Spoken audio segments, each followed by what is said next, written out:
pats svarīgākais ir redzēt, un tu zini, kas katrai mašīnai notiek uz doto brīdi. Kāds mākslīgais intelekts, mēs dabīgo vēl neizmantojam.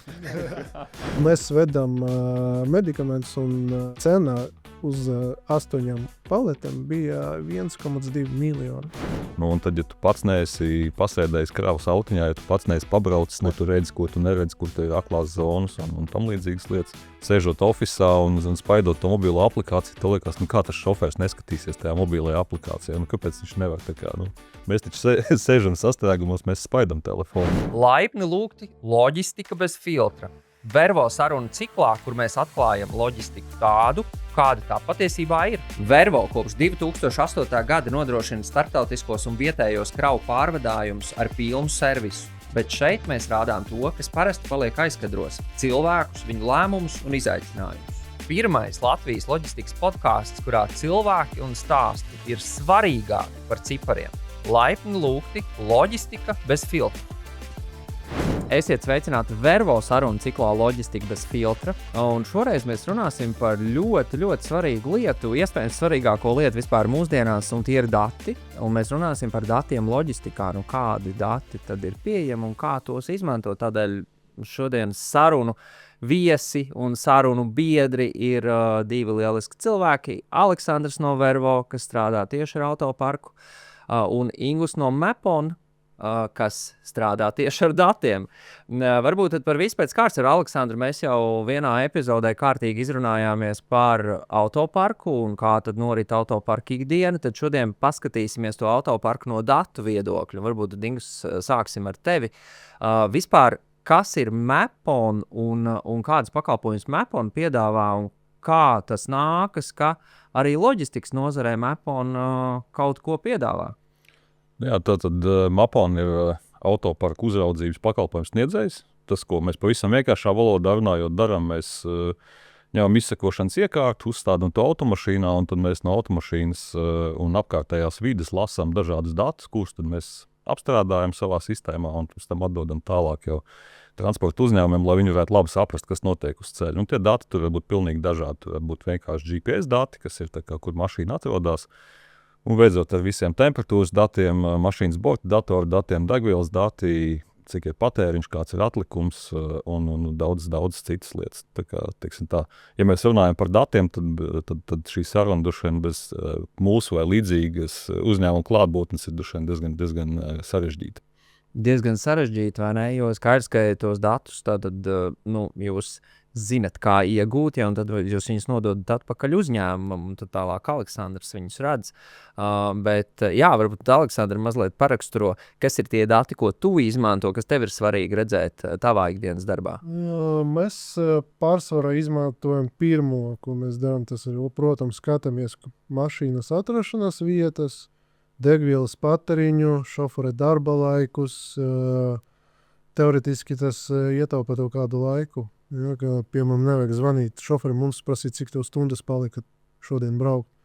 Tu vari redzēt jau tos datus Maponā, zem katras mašīnas, kad tu uzspiež, tad tu redzi visus datus, kur viņa atrodas. Piemēram, ja viņa brauc dotajā brīdī, kāds ātrums, cik šoferim darba laiks palika šodien, šonedēļ, cik uz nākamo nedēļu, degvielas patēriņš, attālums, cik nobrauc, un tur ļoti daudz tiešām dati, kuri mēs varam izmantot ikdienā. Ja vajag, teiksim, ja vajag tev, tu gribi nedēļas informāciju, cik tev šoferis par nedēļu nobrauca, kur viņš bija, to visu var izprintēt vai dabūt PDF failu, vai aizsūtīt klientam, ja viņš pieprasa. Un ļoti daudz ietekmē tev pierādīt klientam, piemēram, vai partnerim, ja viņu vaina bija, ka tevi neizkrava, un tu paliec stāvēt visas brīvdienas pie viņu izkraušanas vietas, tad tu vari pierādīt, es nostāvēju tur sestdien, svētdien, un mēs par to varam pierādīt, ka mēs tieši tur stāvējam, ka mūs neizkrava, un, protams, paprasīt tur par dīkstāvu naudiņas klāt. Tas arī ļoti svarīgi. Ja? Un tiešām, kas ir ļoti svarīgs, mums cilvēkam pats svarīgākais resurs ir laiks, vai ne? Un, piemēram, iedomājies, ja tev ir 50 mašīnas un nav maponas. Agrāk tā bija, bet tagad mēs jau esam 21. gadsimtā. Iedomājies, cik laiku tu vari ietaupīt. Tev nevajag zvanīt katrai mašīnai. Labi, 50, tas varbūt pa daudz teicu. Mums ir 7. Tas arī aizņem kaut kādu stundu uzzināt, kur tu esi, cik tev darba laiks palicis, cik tev palika kilometri, kad tevi gaidīt izkraušanā. Tu vienkārši atnācu ofisā un tas aizņem 10 minūtes paskatīties, kas notiek ar katru mašīnu. Un dēļ tā, ka tu zini, tev tas viss info ir, tu vari plānot savu nākamās darbības, ko tu gribi ar viņu darīt. Ja? Tas ir ļoti svarīgs. Teiksim, Mapons priekš mums ir tāds ļoti svarīgs darba resurs, vai kā pareizi nosaukt. Jā, resursu instruments. Instruments, jā. Nu, Ļoti ko? svarīgs. Paldies, Aleksandr, ka tu paraksturoji. Ingus izklausās, ka tas, ko Aleksandrs no Vervo saka, ka ļoti svarīgs darba instruments. Varbūt paraksturo pastāst mazliet, kā jūs nonācāt vispār līdz tā idejai, ka ir kaut kas tāds jāveido, jo mēs zinām, ka Mapon ir viens no lielākajiem Ziemeļeiropā, kas šobrīd šādu pakalpojumu arī piedāvā, ne tikai Baltijas valstīs. Jā, principā tā vēsture ir ļoti līdzīga tai, ko Aleksandrs noraksturoja. Tātad tiem, kas izgudroja, izdomāja, ka šis te ir tas īstais biznesa virziens, viņiem bija radinieki vai draugi vai paziņas, kam bija transporta uzņēmumi. Viņi principā šo problēmu tieši precīzi identificēja, ka pirmkārt es nezinu, kur ir mani šoferi, es nezinu, ko viņi dara. Un tas bija primārais, kas bija nepieciešams. Tajā laikā Maponam ir vairāk kā 20 gadu pieredze šobrīd. Tas nozīmē, ka tajā laikā vēl bija visas dārgās tālsarunas, gluži nebija jāpiesaka, bet starptautiskie zvani un visas pārējās lietas, kā rezultātā bija ārkārtīgi grūti sekot līdzi mašīnām. Un tajā brīdī tad arī pirmais, kas tika izdarīts, tika uztaisīta iekārta, kas spēja noteikt GPS pozīciju. Un pēc tam jau tālāk gadiem ejot vienkārši tika likt klāt papildus datu kopus. Vai tās ir mašīnas borta datoru dati, tie ir degvielas dati. Tad, kā Aleksandrs minēja, ir atlikušais braukšanas laiks, tātad tahogrāfa integrācijas, un vēl visādas šādas lietas. Tā kā es teiktu, ka vienkārši ņemot vērā, kur mēs bijām 20 gadus atpakaļ, tad mēs vienkārši esam konstanti attīstījušies un likuši klāt pakalpojumu pēc pakalpojumu, lai vien vairāk spētu nodrošināt šos labos rīkus priekš transporta un loģistikas uzņēmumiem, lai viņi varētu vien labāk sekot līdz tiem saviem šoferiem. Un es saprotu, ka tu pats arī kā Mapon tehniskais direktors esi arī kādu daļu uzprogrammējis. Jā, es nāku no programmēšanas puses. Draugiem grupas strādāja kaut kādus jau 20 pāri gadus. Maponā es strādāju kopš 2014. gada laikam.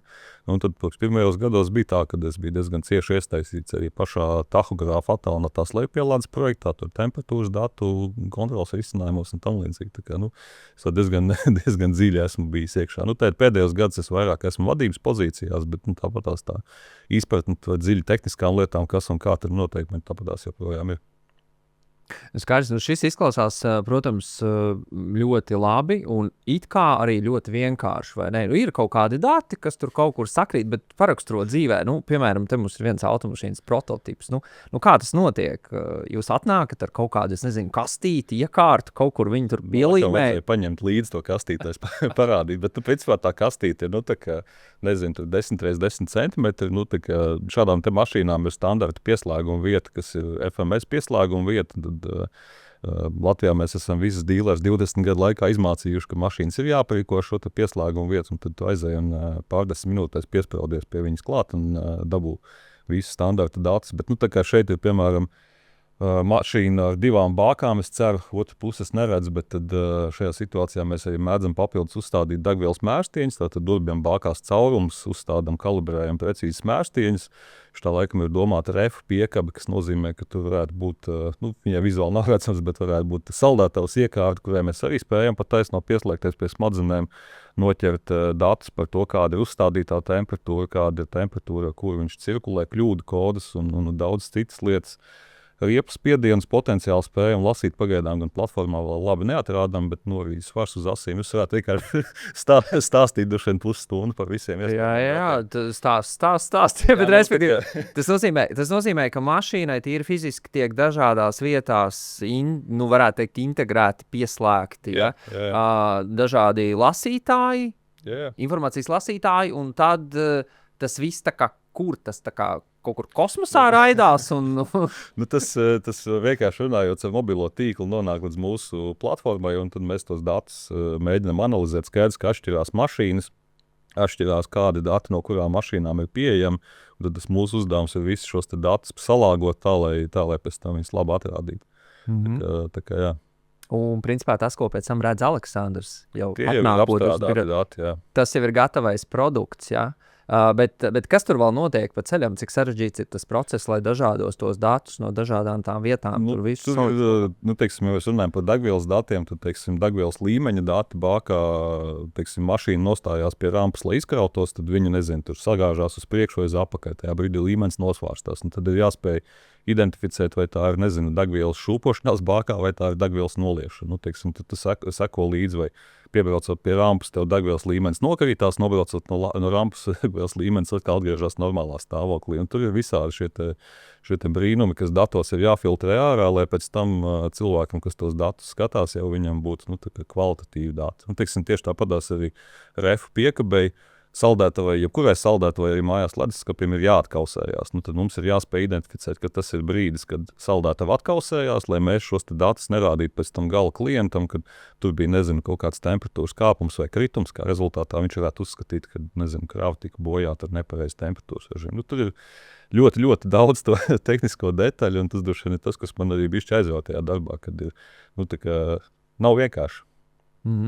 Bet pilnīgi skaidrs un izklausās, ka ir jāzina kaut kas ne tikai no datiem vai no tā, kā apstrādāt datus, bet jāsaprot kaut kas reāli no tās nozares, jāsaprot, kur tad tos raidītājus tur likt, vai ne? Tas pilnīgi noteikti, jā. Tā ir dušien, tā mūsu pieredze un zināšanas, kā konkrētās klientu problēmas ir izsināt un kas ir jāņem vērā, lai viņas varētu faktiski arī atrisināt. Tā kā, jā.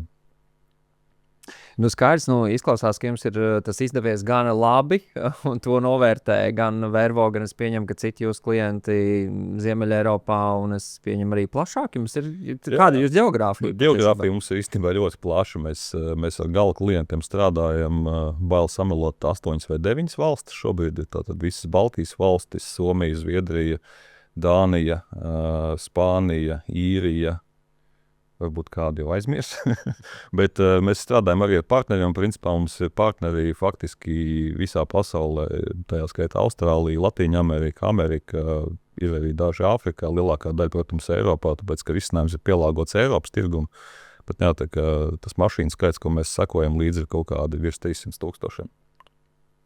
300,000, wow. Ok. Aleksandr, cik no šīm 300,000 mašīnām ir Vervo mašīnas? Mums 7. 7. Jā. Ok, ļoti labi. Ko tev kā autoparka menedžerim palīdz šie dati ikdienā šīm 7 mašīnām uzlabot? Kāpēc?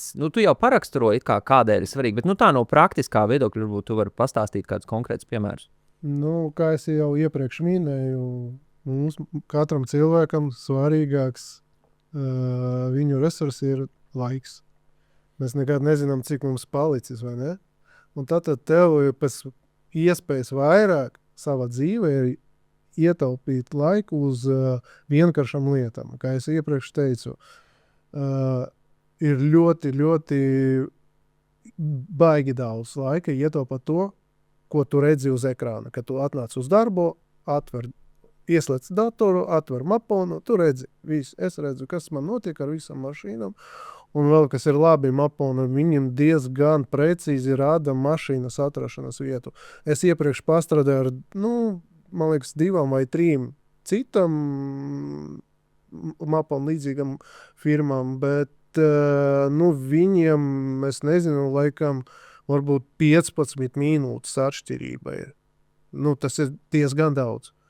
Pa 15 minūtēm, piemēram, šoferis prasa palīdzēt, kur viņam tur pagriezties vai. Tad sanāk, mapam tu saki, tu vari tev nākamajā pa labi. Piemēram, tur citas firmas bija tā, ka viņš man zvana, kur man griezties. Viņš jau pabrauca sen garam to pagriezienu sanāk, jā, bet GPS rāda, ka viņš vēl ir pirms tā pagrieziena. Tātad, tas ir ļoti arī labi, ka viņam ir integrēts ar Google Maps. Tātad, jo mēs visi pārsvarā lietojam Google Maps. Tajos citos nebija Google Maps, viņam vienkārši neladējas. Varbūt viņam tur servers nebija pa stipru vai pa lielu, jā, bet, es neesmu IT, es neesmu speciālists, bet, jā. Un, protams, mēs ļoti sekojam degvielam, jā, sekojam darba laikiem, sekojam atrašanās vietām, sekojam visu, lai varētu būt plānošana. Tu arī vari, piemēram, tev mašīna stāv kraujies, tev klients prasa, cik līdz manai iekrašanai. Tu vienkārši ieliek klienta adresi, un tad viņš rāda, cik tev kilometri. Tieši no izkraušanās, kur viņš stāv līdz klienta adresei, tu vari paskatīties tur, piemēram, 30 kilometri, viņš tev mapons uzreiz rāda, jā. Tad, tādas vieglas lietas, ko tu varētu, piemēram, tu vari atvērt sev Google kartes, paņemt adresi no pasūtījuma, kur tev kraujas mašīna, tad atvērt citu pasūtījumu, kur tev jāiekraujas tālāk, tad tev atvērt Google Maps, tad tev salikt vienu adresi, otru adresi, ja? Vai tu vienkārši ieliec no mašīnas adresi un cik tu ietaupi laikā. Ļoti daudz. Tad nav jāzvana un jāprasa šoferim, klausies, tu drīz būsi? Ir arī var sev, piemēram, atkal ietaupīt laiku. Ir tādi klienti, kuri tu uzkrāvi kravu, un viņš tev prasa katru dienu tev jādod informāciju, piemēram, no rīta, pusdienas laika un vakara, kur mašīna atrodas, cik, līdz kurienai viņš dabraucis. Tu vienkārši vari izveidot GPS linku un aizsūtīt klientam. Un viņš pats skatās. Jā, viņš pats redz, kur mašīna, lai nedomātu, ka mēs tur mēlojam. Viņš redz, ka ir sastrēgums. Tu vari redzēt, jo Google Maps rādās sarkanais, ka ir sastrēgums, un tāpēc šoferis kāvējas, piemēram, cik tur minūtes. Ja? Tas ir viss ļoti svarīgi ikdienas darbā. Ja? Mēs arī ar Mapona palīdzību arī algas reiķinam šoferiem, jo mums sanāk tur komandējam naudu, tad mums komandējam naudu pēc valstīm sanāk. Un mēs skatāmies šoferi reizi pa visu mēnesi, kur viņš kurā valstī bija, un tad komandējam naudas. Katra valstī ir dažāda summa, tāpēc mēs arī to skatāmies. Pārsvarā tas tā, ja tev vajag tiešām kaut kādu atskaiti tur pa visu gadu, kur mašīna bija, cik viņa nobraukusi pa visu gadu, cik izterē degvielu, cik stundas nostrādāts, cik motorstundas nostrādāts, cik šoferis stundas tur ļoti daudz informāciju arī. Bet mēs pārsvarā to nelietojam. Mēs lietojam tādas ikdienas lietas, jā. Arī var tur sent deklarāciju, tagad Polija ir tā sent līkums, jā, ir jādeklarē dažādus produktus, preces, jā, kurus vai tu vai tranzīta, vai tu ved uz Poliju, nav svarīgi, tev ir jāreģistrē to viņu sistēmā, tad ja tev ir mapons, tad tu vari integrēt viņu. Savu mašīnu, ja, un nodot datus Polijas muitai. Jo Polijas muita, kad tu atbrauc uz muitu, viņi paskatās, vai tev mašīna nobraukusi, vai apstājas Polijā, iebrauca kaut kur, varbūt izkraus, tad var rasties jautājumi. Tā viņi redz mašīnu, tranzīta izbrauca caur Poliju un izbrauca pie viņiem atzīmējas, un tas arī ir. Teiksim tā pārsvarā, ja tu gribi, tad tev ir jānoladē citu aplikāciju, kas SendGeo, man liekas, vai kaut kas tam līdzīgs, tad tur jāreģistrējas, un tad tur šoferim jābrauc, viņam jābūt internets, tās telefonam ir jāstāv, un viņam ir jāstrādā tajā laikā. Tas ļoti arī aizņem internetu, citu, ja tu vari pieslēgties ar Maponu, tas arī atvieglo mums dzīvi. Tad tur patiesībā tiem datiem ir ļoti, ļoti daudz aspektu, kāpēc viņus var izmantot un to savu ikdienu atvieglot, sākot ar kaut kādām formalitātēm, kas ir citās valstīs, beidzot ar grāmatvedību, komandējumu naudas sareikināšanu. Jā, tieši. Viņam arī ir, mēs to nelietojam, bet es redzu, ka ir DHL integrācija, cik es redzēju, un vēl ļoti daudz lietas.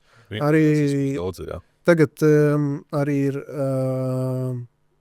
teiksim, tā kā ļoti daudz zakšanas Eiropā tagad notiek. Nu, schēma ir parastā, atbrauc mašīnas ar fake numuriem, jā, savāc tavu kravu un pazudusi.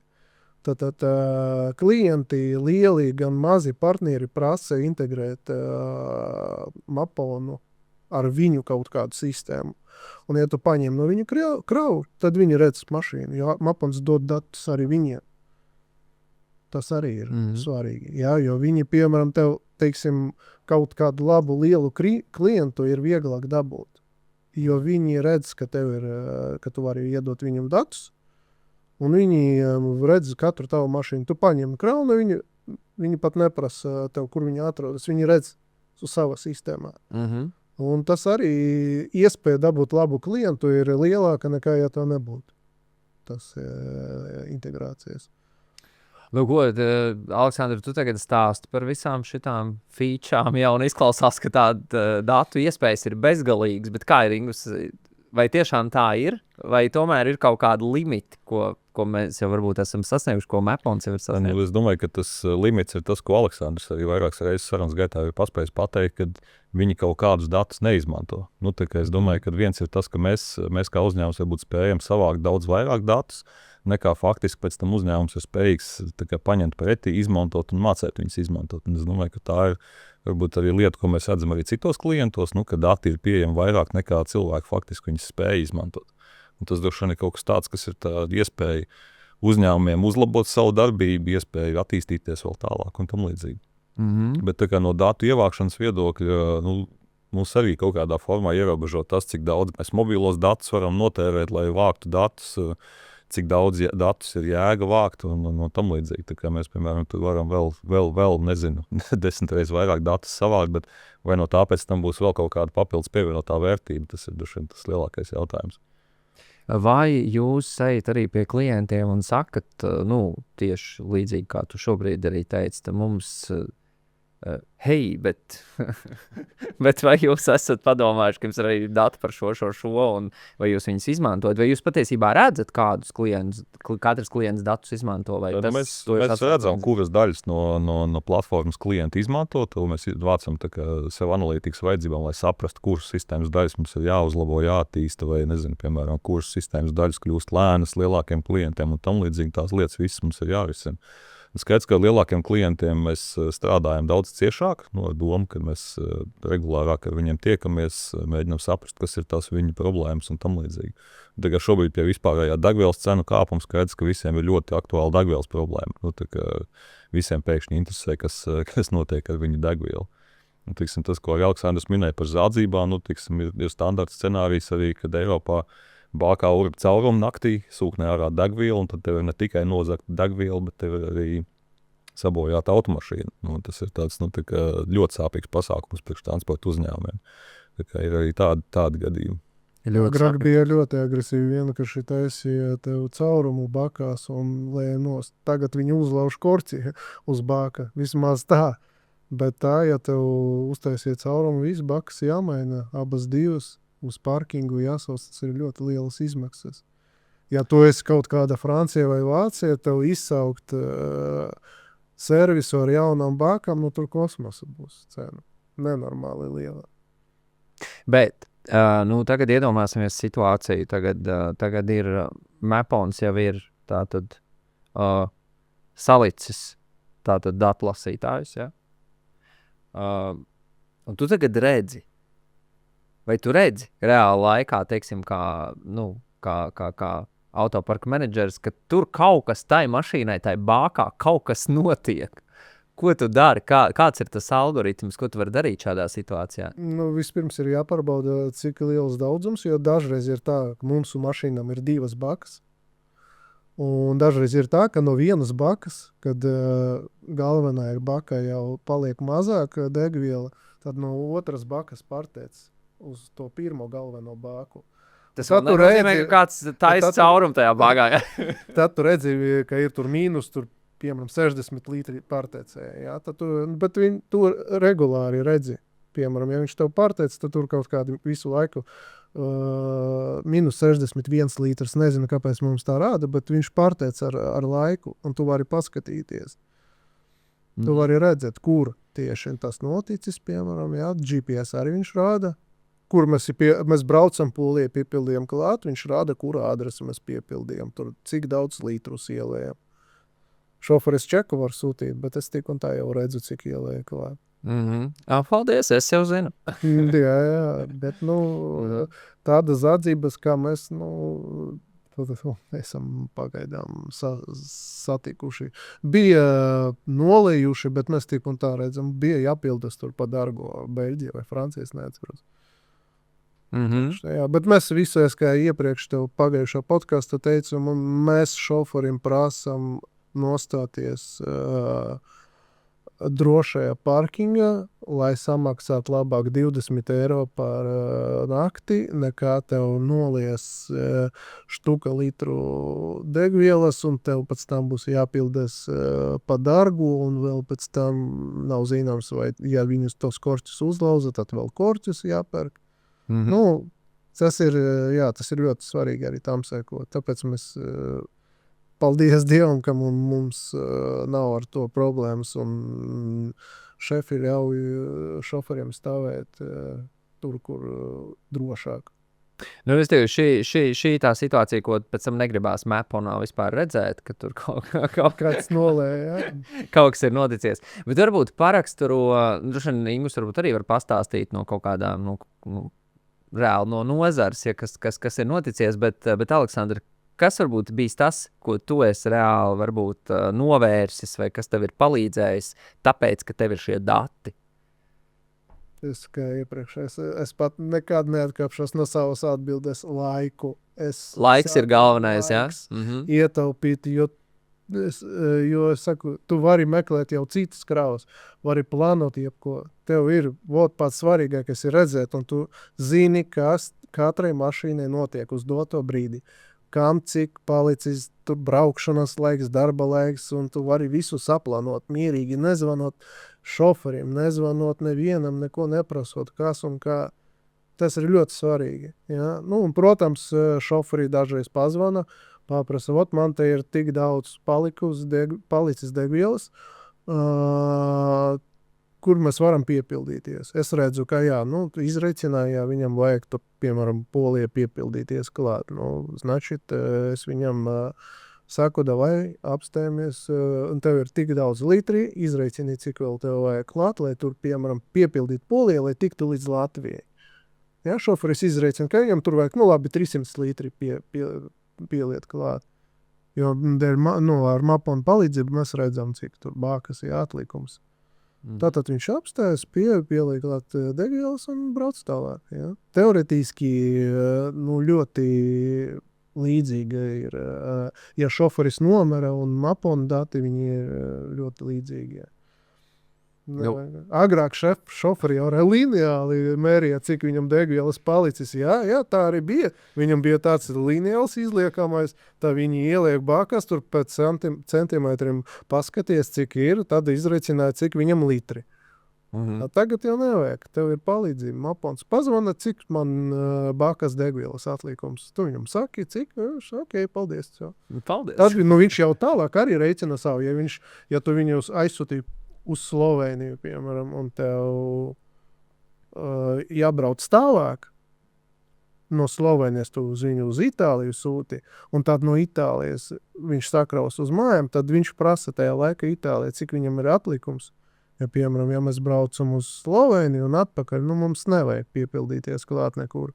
Mums pietiek ar pilnām bākām līdz Slovenijai un atpakaļ līdz Rīgai, ja? Bet ja tu jābrauc tālāk vēl no Slovenijas, tas ir kā piemērs. Tad viņš jau Itālijā paprasīs man, cik viņam atlikums, jo viņš izreicina, uz cik kilometriem viņam paliek tas atlikums. Tas ir arī priekš šoferi svarīgi. Jā. Viņš pazvana, uzprasa, protams, uzreiz paskaties, cik litri, dod viņam ziņu, tad viņš tālāk jau rīkojas. Vajag piepildīt klāt vai nevajag. Ja vajag, tad viņš prasa, kur. Tas nozīmē, ka tas droši vien līdzīgi tā kā cilvēkam, ka, teiksim, tā viedierīce var ļoti daudz ko pateikt par tevi, ko tu iespējams pats varbūt tajā brīdī nezini, vai tev nav tādu datu, ja tev viedierīce pasaka par tevi. Tev tagad puls ir tāds, ja, vai attiecīgi asinsspiediens ir tāds, tad Jā, par Apple datiem līdzīgi. Bet varbūt, Ingus, kas ir vēl tās svarīgās lietas, ko jūs arī redzat no saviem klientiem, ko tad šie dati realitātei palīdz? Laiks, viena lieta ir laiks, informācija, bet ir vēl varbūt kaut kādi citi svarīgi aspekti. Dušan viena lieta ir, ja visi šoferi ir godprātīgi, tā ir viena situācija. Ja šoferi nav godprātīgi, tad tā ir pilnīgi cita bilde.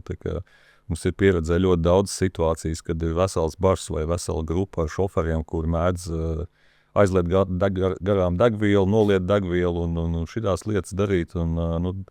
Tad, kad mēs ieviešam Maponu, nezinu, tur aprīko 15% no autoparka, pat ne visu autoparku, pēkšņi patēriņš nokrītās visam autoparkam. Nezinu, kā tā, nezinu, kāpēc tā notiek. Bet jā, tā kā es domāju, ka tie dati ir, viņi ir jāskatās līdzi, jāsako datiem un jāmēģina saprast, ko no tiem datiem var izlobīt. Tāds degvielas patēriņš, degvielas zādzības dušien no negodprātīgo šoferu puses, tā ir viena no tādām lielākajām izmaksām autoparkos.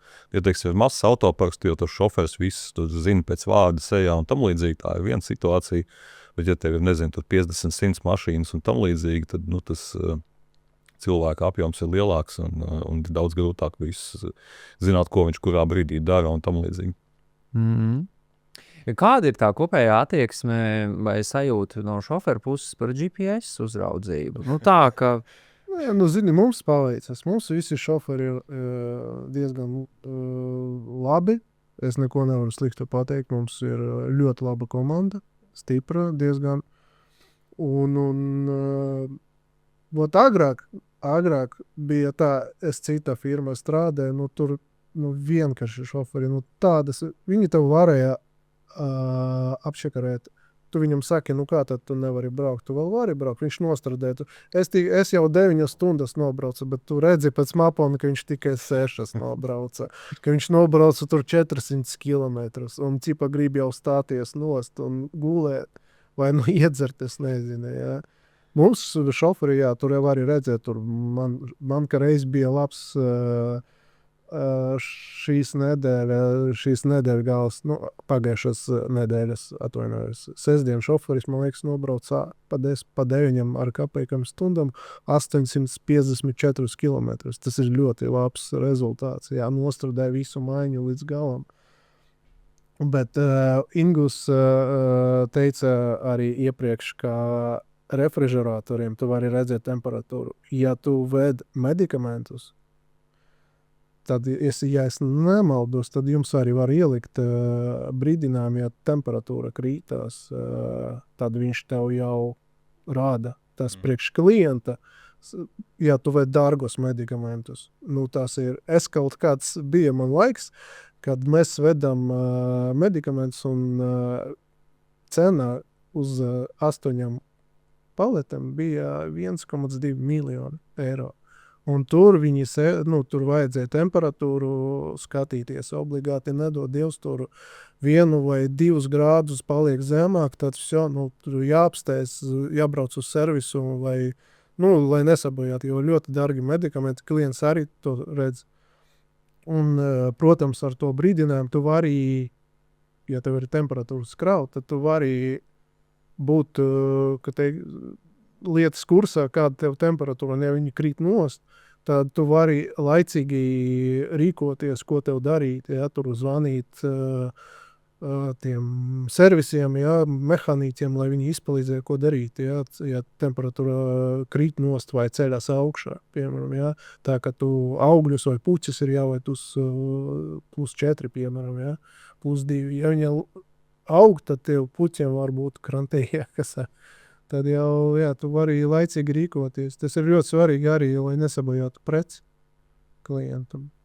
Jā, ļoti, ļoti labs aspekts. Kā ir, Ingus, klienti tic visiem tiem datiem? Nav tā, kāds ir kādreiz, tu teici, ka kādas muļķības šitā nevar būt. Man liekas, tas labākais, kas man ir gadījies, ir, mēs reiz sākām strādāt Spānijā un aprīkojām tur vienu no pirmajiem klientiem, un viņš saka, kad jums tur kaut kas nestrādā sistēmā, man degviela pazudus no mašīnas. Es zvanīju šoferim, šoferis saka, ka viss kārtībā ir. Un paiet kaut kāds 4-5 stundas, un mēs skatāmies savos datos, kad šoferis ir iebraucis citā degvielas uzpildes stacijā un ielējis apakaļ bākā degvielu. Un viņš zvana tam savam šefam, viņš saka, nu tagad viss rādās, tā kā viss kārtībā. Klients jau, protams, pirmais, viņš tic savam šoferim, nevis mums. Bet mēs datos redzam, ka tas šoferis, kurā vietā viņš ir nolējis to degvielu, kurā vietā viņš ir sapratis, ka viņš ir pieķēts un ielējis atpakaļ, lai izliktos, ka nekas tā noticis. Nu, tā ir tā dzīve, kad klienti droši vien sākumā varbūt negrib noticēt tiem datiem, tā kā 1, 2, 3 reize, kad tu viņus pārliecini, tad viņi sāk saprast, ka varbūt tas viņa godīgais šoferis varbūt kaut kādās situācijās tam tik godīgs nav bijis. Bet es negribu teikt, ka visi šoferi tur slikti vai kaut kā tam līdzīgi, tas absolūti tā nav. Tie ir tiešām cilvēki, kas, nezinu, varbūt viņi arī pa dzīvi ar kaut kādām noslēcēm uz to, ka ja kaut kas nav piesiets, tad kaut ko vajag aiznest un tam līdzīgi. Man liekas, bija tie laiki, tajā 2014. gads, kad katru gribēja apčakarēt, lai naudas ietaupītu vai dabūtu ekstra naudas. Bija tā, ka klienti tev temperatūras krāva, tev klients saka, te temperatūra ir sabojāt man preci, temperatūra nav pareiza, bet tu viņam rādi mapons, kā bija pareiza temperatūra. Pēc tam izdruka piekabe bija laba temperatūra, viss kā vajadzēja, bet klients tur izdomāja, ka viņam kaut kāda tur prece sabojātā. Viņš, tu pierādi viņam, ja viņš ies uz tiesu, tur pie juristiem, tev viss pierādījumi ir no mapona, ja, no piekabes.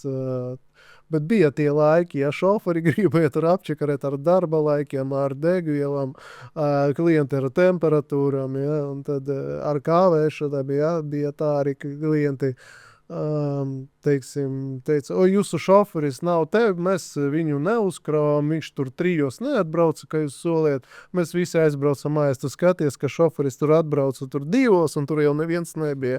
Un tu viņam saki, kā tad nebija, kur 2 bija pie jums? Un tad klients klusē, viņi jau domā, ka viņi gudrāki, bet ar tādiem platformām kā Mapons dažreiz tu vari savu taisnību nevis tā, ka tev būs taisnība.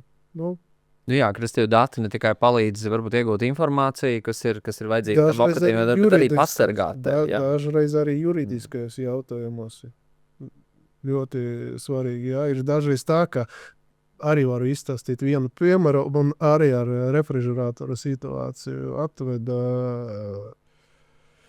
atveda sabojātas vīnogas, vai kas tur bija, es neatceros. Viņi, bija zaļi, bet atbrauca visi jau melni, Tur bija tā, ka laikam izkraušanas vietas, tas krāvējs, viņš nepareizā vieta, tas palicis atstāja. Un sanāk, ka viņu tur vajadzēja, man liekas, +14 temperatūra, ja, vīnogas atstāt. Viņš ielika tajā nodaļa, kur ir +2, 0+2. Un tās vīnogas visas sapūšas. Viņam augsts paliek. Saaugstēja tas vīnogas, un klients, protams, pretenziju nāk pie pārvadātāja. Čipa parādiet, ko jūs tur mums atvedat melnas vīnogas. Tas laikam nolika viena, tad ieraudzīja, ka pilnīgi vīnogas viss sabojāts, tad arī laikam pārlika uz to, un tad vēl sliktāk tas vīnogas palika. Saproti, jo tu viņus no +2 uz +4 ieliec, tad jau viņam vēl sliktāk paliek. Tu viņu sanāk sabojāja pilnīgi, un tad klients, protams, raksta pārvadātājiem, tu viņam visus datus var iedot, lūdzu.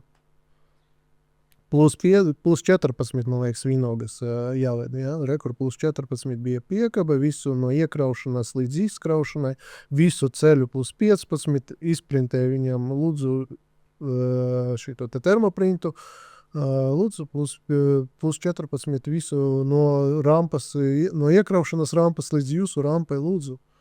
Ja, tad sekoja tālāk, kas bija noticis, un mēs jau nezinām, nesam atbildīgi. Tagad jau arī pēdējā laikā tevi nelaiž, šoferi nelaiž izkraušanas vietu. Ko viņi tur dara, tu nezini. Piemēram, viņi var tādas lietas būt, ko tu neredz. tu sēdi, viņam ir drošības noteikumi. Šoferis jāatver durvis, jāpiestē pie rampas un jāsēž kabīne, kamēr tur zaļa gaismiņa nespīd. Ja? Tad viņš var nākt, nobraukt no rampas. Piemēram, viņš nezina, kas tur noticis tajā noliktā. Varbūt viņi tur kraujāt ārā, visa palete nokrita. Un tad viņi mēģina uz tevi to uzlikt. Ja? Bet, tu jau nekad nezini. Tas pats arī tur noticis laikam. Tā tad tie ir svarīgi arī no šī aspekta. Redz, kā mēs visu kaut ko sapratām. Jā, bet domājot par to, tu arī minēji, Ingus, par šoferiem. Es saprotu, ka tu pats arī šobrīd mēģini kļūt par kravas auto šoferi, vai tā ir? Es izklaidējoties to daru, jā. Zini, kā tur pieaugušiem cilvēkiem arī vajag izklaides, kad 40 tikai pienāk, tad vajag kaut ko mācīties, jā. Tā kā es izdomāju, kad varētu tikt pie kravas autiņu tiesībām, tā kā dušan ikdienā es nebrauktu, bet ko var zināt, varbūt kādreiz arī varētu uztaisīt. Kad hobija braucieni? Jā, kāpēc ne? Un kā tev šobrīd? Notestēt sistēmu arī. Jā. Tas viens no iemesliem patiesībā ir tāds, ka tu jau nevari iekāpt labi šoferu kurpēs un uztaisīt labus risinājumus, ja tu pats nesaproti, kas notiek. Teiksim, mēs šobrīd izstrādājam arī video risinājumus, tad liekam uz mašīnām arī kameras. Un tad, ja tu pats neesi pasēdējis kravas autiņā, ja tu pats neesi pabraucis, neesi sapratis, ka viņš ir būtiski šaurāks nekā vieglais autiņš un ko tu redzi, ko tu neredzi, kur te ir aklās zonas un tam līdzīgas lietas. Vai, teiksim, tāpatās mēs izstrādājam mobilās aplikācijas, kas ir šoferim paredzētas, un tad sēžot ofisā un spaidot to mobilo aplikāciju, to liekas, kā tas šofers neskatīsies tajā mobilajā aplikācijā, kāpēc viņš nevar tā kā, mēs taču sēžam sastrēgumos, mēs spaidam telefonu, un tad, kad tu pabrauc ar smago autiņu, tad tu saproti, kāds mobilais telefons, tas autiņš ir milzīgs, un tev ir jārēķinās, ka tu nedrīkst, pusmetru pa labi vai pusmetru pa kreisi aizpeldēt, tāpēc, ka tu kādam citam virsū uzbrauks, un tad tev vienkārši sēžot tajā kabīnē, tu sāc aizdomāties par to, ko tas šofers reāli dara, ko tu viņam var tajā mobilajā aplikācijā likt darīt un ko tu viņam nevar sagaidīt. Visticamāk, tev ir jārēķinās, ka ja viņš, tur brauc atļautās 4,5 stundas, tad viņš tajā laikā tajā telefonā tā arī nepaskatīsies. Tad tev tur ir jādomā kaut kāda skaņas signāla, varbūt viens signāls kaut kādam tur vienkāršam paziņojumam, otrs skaņas signāls kaut kādam jau brīdinājumam, ka viņam jāstājās malā un jāskatās, kas tur īsti notiekās. Interesanti būtu šofera aplikācija, čista priekš šoferiem tikai, lai viņš varētu tur redzēt degvielas atlikumu un darba laiku, piemēram. Bet nedrīkst, lai redzēja, kur citi brauc, lai nebūtu. Jā, tu zini jau, kāpēc viņu uz Spāniju aizsūtīja, es gribu uz Spāniju braukt. Man jābrauc. Tā informācija, lai paliek tikai Aleksandram, jā. Un, Ingus, kā tev iet tagad? Šonedēļ eksāmens. Ne pirmais eksāmens, pagājušajā nedēļā bija viens eksāmens jau, bet ar pirmo piegājienu neizdevās. Tā viss gāja labi, bet kā rīkojuma zīmes tomēr jāievēro, lai varētu pie tiesībām tikt. Droši vien nebūtu slikti, bet gan jau izdosies. Es domāju, ka izdosies. Viss kārtībā. Instruktors ir labi pastrādājis, labi man padzinājis. Pirmajā piegājienā varēja figūru laukumu izbraukt. Figūru laukumā ir ar fūru atpakaļ gaitā 90 grādu līkumā jātrā priekšā diezgan šaurā vietā. Tāds diezgan labs izaicinājums. Ir sevišķi, ja tu mācies ar vienu mašīnu, bet eksāmenā tev ir cita mašīna, tad piesaisties pirmo reizi pie jauna autiņa stūras un iebraukt atpakaļ gaitā 90 grādu līkumā, tas tāds ir izaicinājums.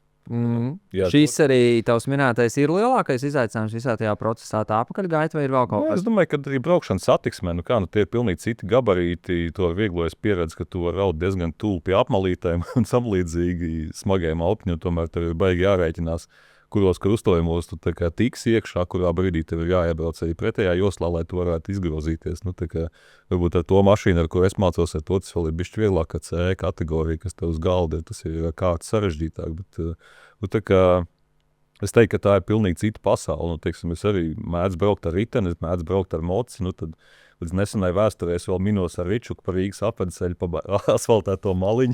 Tad es pats izbraucu ar fūru un es sapratu, kāds idiots es esmu bijis, ka es esmu darījis. Pilnīgi mainās izpratni par to, ko vajag vai nevajag darīt uz ceļa, kur tevi redz, kur tevi neredz. Ar Ričuku arī nevajag līdz mēģināt smagajām, viņš vienkārši tevi neredz. Kāpēc, lai tu to darītu? kamēr tu neesi pasēdējis, neesi padomājis, pameditējis par šo jautājumu, tikmēr tev liekas, kas tad viss labi izlīdīšu, tā kā viss kārtībā. Tad šī pieredze palīdz arī mazliet paplašināt to redzesloku un paskatīties. Jā, es domāju, ka jebkura jauna kategorija tev paplašina redzesloku. Man ir plus mīnus 20 gadu pieredze ar vieglo autiņu, ar B kategoriju, kaut kāds 5 gadus atpakaļ es noliku moču tiesības.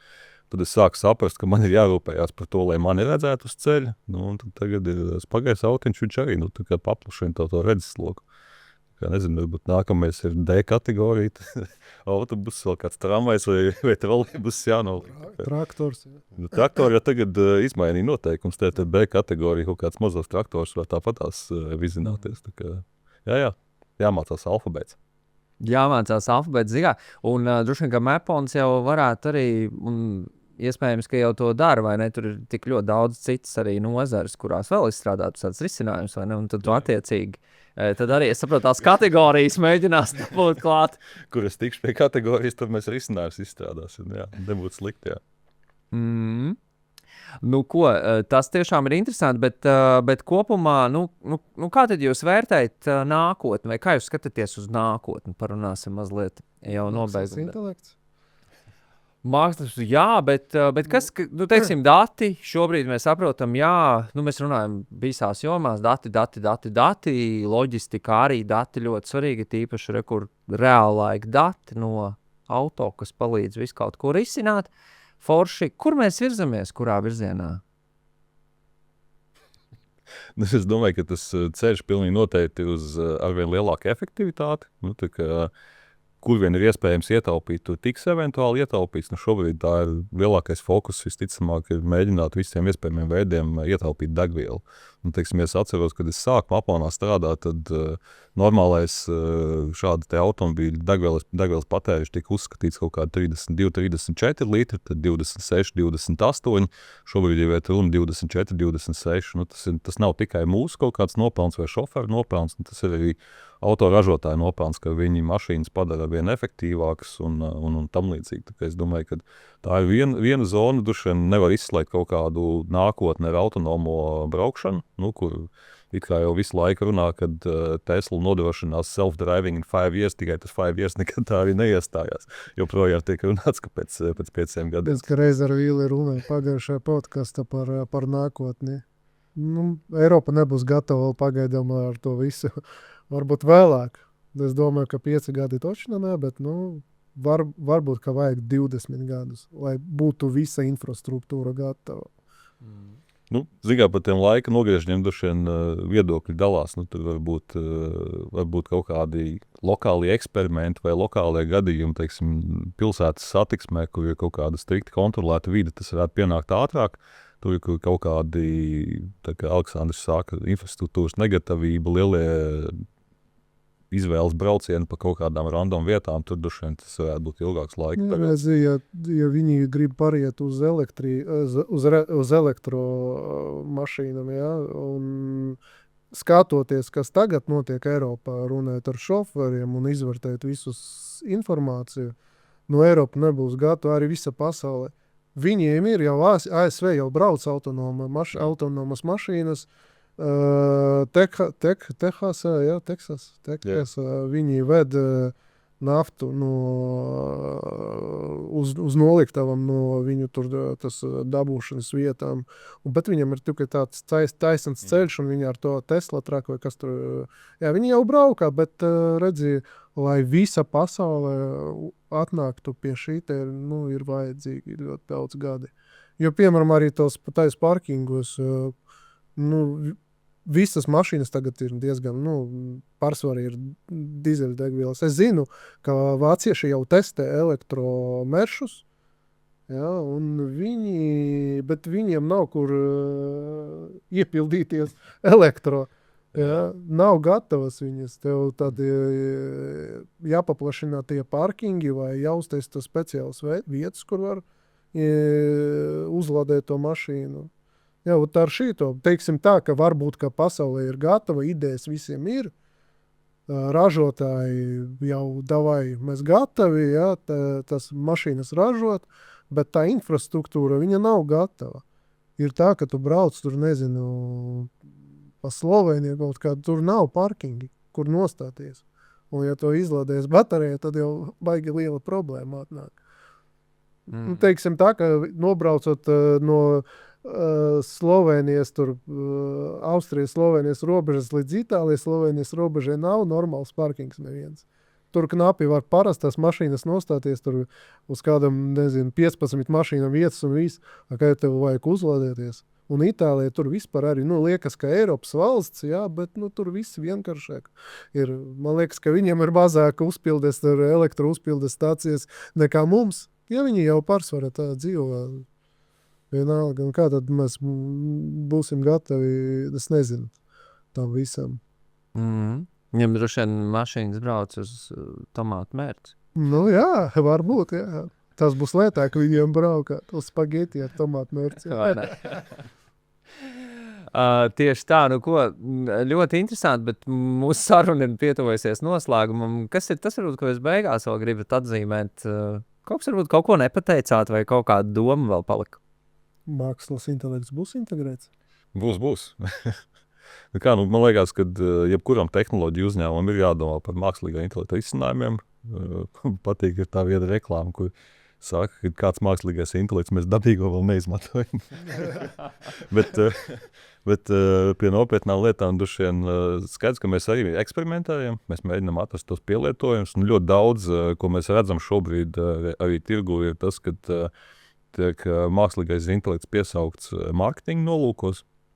Un, piemēram, ir pakalpojums sniedzēji, kurš saka, mēs tagad atradīsim tuvākās 10 mašīnas tavai mašīnai, lai tu varētu kaut ko izdarīt vai kaut ko tam līdzīgi. Tā ir elementāra matemātika atrast pēc koordinātām, kuras ir rādījusā tuvākās 10 mašīnas. Tas nav mākslīgais intelekts.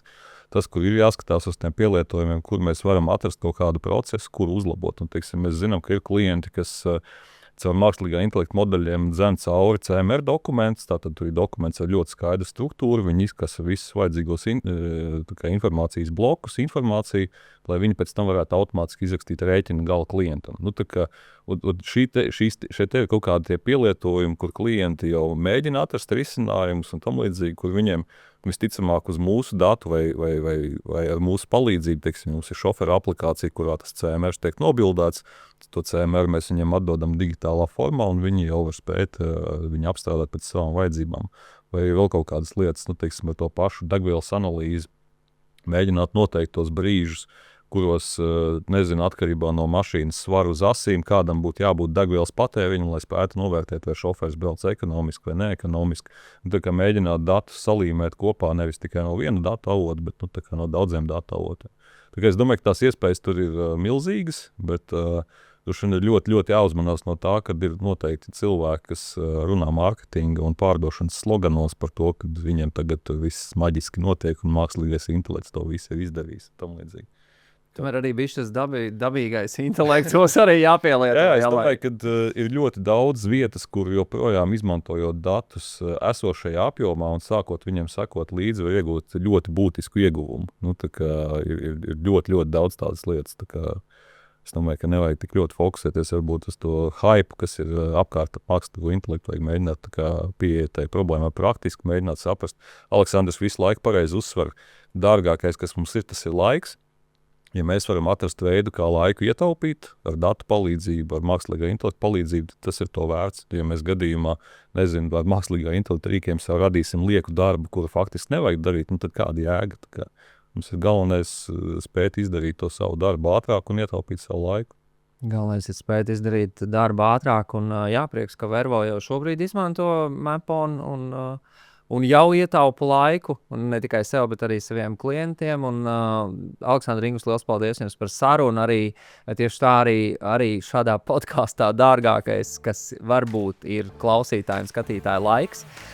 Visiem liels paldies, ka jūs veltījāt savu laiku, lai mūsu sarunu dzirdētu un tajā arī piedalītos. Droši uzrakstiet arī kādu komentāru par to, ko jūs par to visu domājat. Un, dāmas un kungi, nākamā epizode būs arī ļoti interesanti, jo mēs tiksimies ar autoskolas Einsteins pārstāvi, starp citu, kur arī mācās Ingus.